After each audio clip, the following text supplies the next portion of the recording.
From the most southern point of the route, the course wound its way back to race headquarters at Komakwane for a compulsory 20-minute halt. Shortly before the designated service point, the route again linked up with the course utilised on day one of the race for the Donaldson Prologue, which determined the start order. There were no surprises or dramas at the sharp end of the field. The two Toyota Team Castrol Toyota Hilux entries in complete command of proceedings, with Voss and Howie still leading teammates Taylor and Chris Birkin. So far, it had been a near faultless weekend for both crews, but the Toyota 1000 Desert Race is known for producing a sting in the tail, and Toyota supporters were still a little nervous, and for a good reason. Taylor and Birkin were comfortably leading last year's race when a mechanical gremlin within sight of the finish line saw them finish second behind Ford Racing crew of Visser and Badenhorst. This time around, they lost ground just before the designated service point when a puncture dropped them further behind Voss and Howie.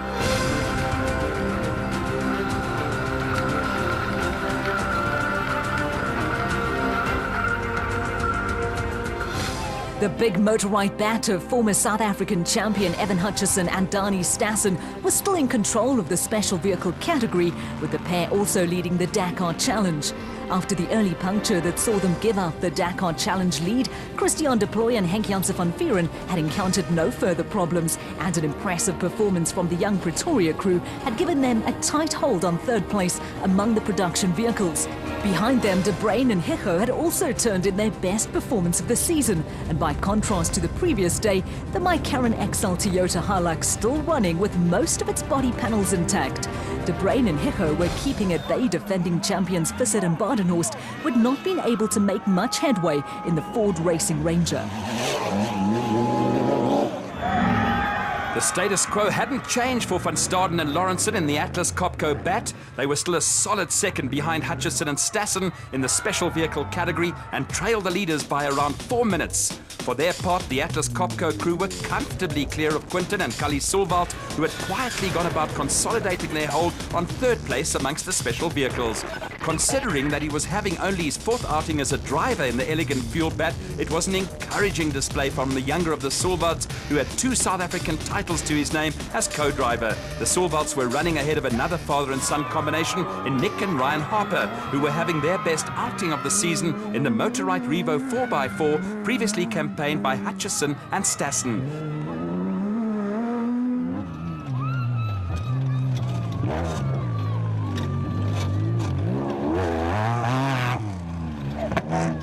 The Harpers were maintaining a steady gap ahead of Class B leaders Buller and Murphy, with the Regent Racing bat still being chased by Lawrence and Gerard du Plessis in the Zarco.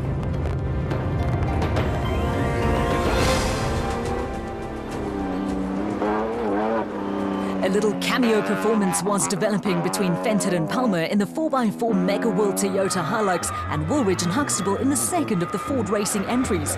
They were running close together, with the Toyota and the Ford a few minutes ahead of the Regent Racing Nissan Navara, being crewed by Whitehouse Marsh and Carlson, who had been entrusted with the navigating. The 3 production vehicles were being chased down by Limpopo-based Musaji and Bodhanya, with the Auto City Porters still sounding healthy.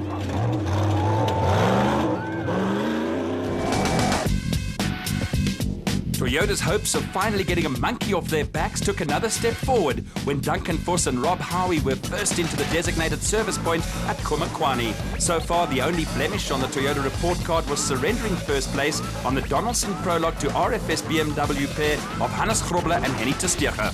Everything's under control, car's good, no problem so far. We've had a good run this morning. The Toyota Cup was starting to overflow when Anthony Taylor and Chris Birkin followed their sister car into the DSP, with Dakar Challenge leaders Evan Hutchison and Dani Stassen the first of the special vehicles. Good loop so far. Got bored after about the 4 millionth tree we went past. Very tight, very sandy. Yeah, opened up a bit at the end. Got a bit of pace going, so I don't know where anyone is behind me. I haven't got any news on where anybody is yet. So we're in the lead of our class, and it's been a clean run, so we're just going to try and do one more lap like that. Behind the 2 lead Toyotas, some close battles had developed, but the combination of a tight and twisty course and plenty of dust made overtaking difficult, and there were some frustrated crews. Yeah, we were there, man. We were there, but unfortunately we in the dust the whole day again. Yeah, what can you do? We're trying, but it's just impossible to overtake. It had been a frustrating morning for Christian de Plooy and Henk Janssen van Vieren, who were now intent on holding on to a podium position. Yeah, this morning about probably 5 or 10 k's in, we got a flat in the left front. So we had a real quick change, but Evan managed to pass this just as we got back into the car. But other than that, it's very technical out there, especially this morning. There were almost no tracks, only the two Toyotas and Evan went through. So it's very slippery and tight like yesterday, but hopefully it will be more open now with all the cars coming through, and we're just going to try and stay on the podium and make a good finish. For the survivors who made it to the designated service point, one final challenge remained, and that entailed negotiating the final 200-kilometer loop without falling foul of the Toyota Desert Race's notorious sting in the tail. Voss and Howie were a little over 3 minutes clear of Taylor and Birkin, with a big gap to Dakar Challenge and special vehicle leaders Hutchison and Stassen.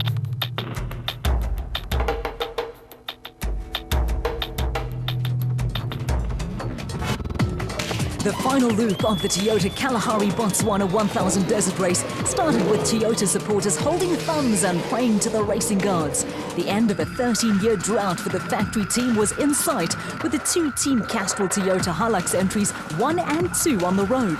As Duncan Voss and Rob Howie and Anthony Taylor and Chris Birkin left Komakwani to start the final loop, it was unthinkable that a team which had displayed such dominance over the entire weekend would fall at the final hurdle. But this was motor racing, and anything could happen.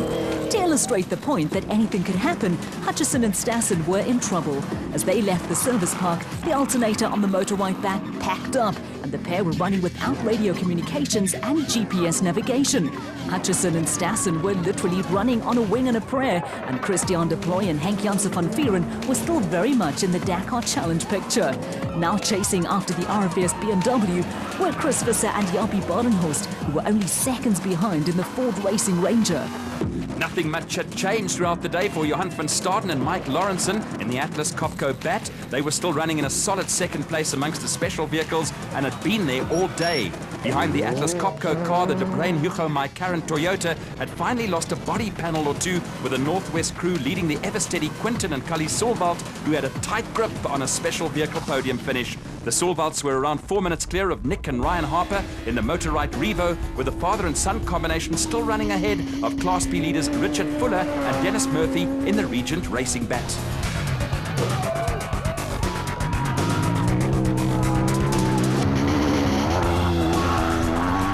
The Desert Race is a showcase for exhibitionists, but there were no frills for Lawrence and Gerard du Plessis, who were trying to catch Richard Fuller and Dennis Murphy and also stay ahead of the Regent Racing Nissan Navara of Terence Marsh, Mike Whitehouse and Matthew Carlson. The trio had done a fine job over the weekend and had taken the Regent Racing entry ahead of Lance Woolridge and Ward Huxtable in the Ford Racing Ranger, and Thomas Rundle and Johan Moore, who had made up plenty of ground in the Baden Tyre Services Nissan Navara.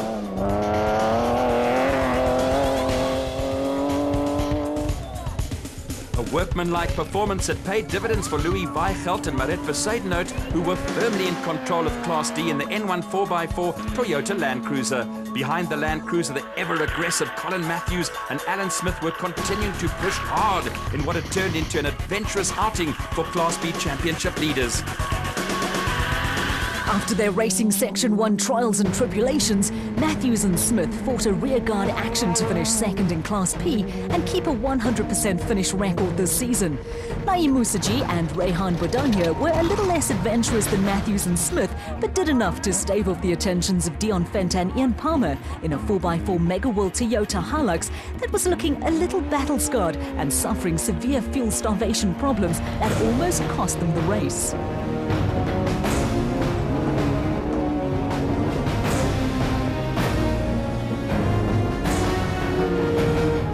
Labus Kochny and Rikus Erasmus in the Rubicon Racing Toyota Hilux were still leading the little Rubicon train, with Peter Ruthven and Leander Pienaar ahead of the brothers David and Gary White. For Ruthven and Pienaar, it was by far the best performance of the season, with the pair holding off the White brothers throughout the day.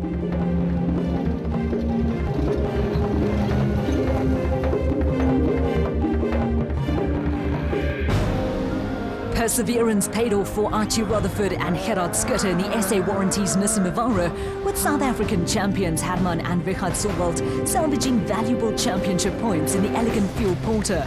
Local pride was also restored with a couple of gutsy final day performances from Botswana drivers Keith Tutoy and Mogre Mabile and Dirk Pitter and Chris Claessens, who did a sterling job to dominate Class E and take a third win in 4 starts this season in the 4x4 Mega World Toyota Hilux.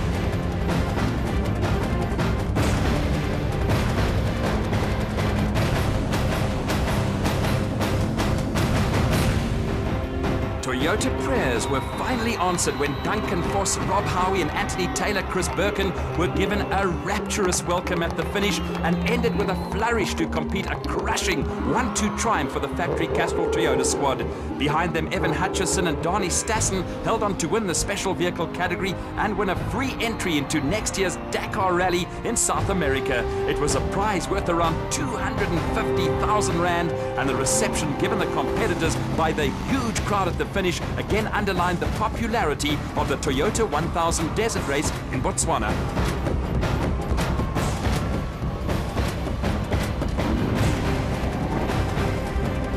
The crowds at the finish of the race that stirs passion in Botswana seem to get bigger and more enthusiastic every year, with the winners and the also-rans given the same enthusiastic welcome. And all that remained for the triumphant Toyota team was the traditional podium ceremony, with the disappointments of past years finally laid to rest in emphatic fashion.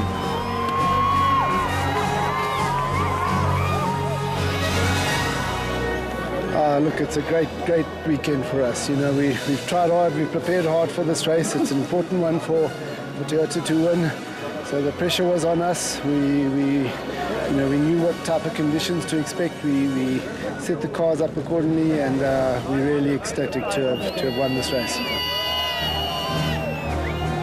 A Toyota triumph, and after 1,000 kilometers of racing, just 35 seconds between first and second. A place on the podium was a great result for Christian de Plooy and Henk Janssen van Vieren, with Class D winners Louis Weichelt and Marek Bezuidenhout also in the top 10. For special vehicle winners Evan Hutchison and Donnie Stassen, a maiden victory on the Toyota 1000 Desert Race was made all the sweeter with a free entry into next year's Dakar Rally.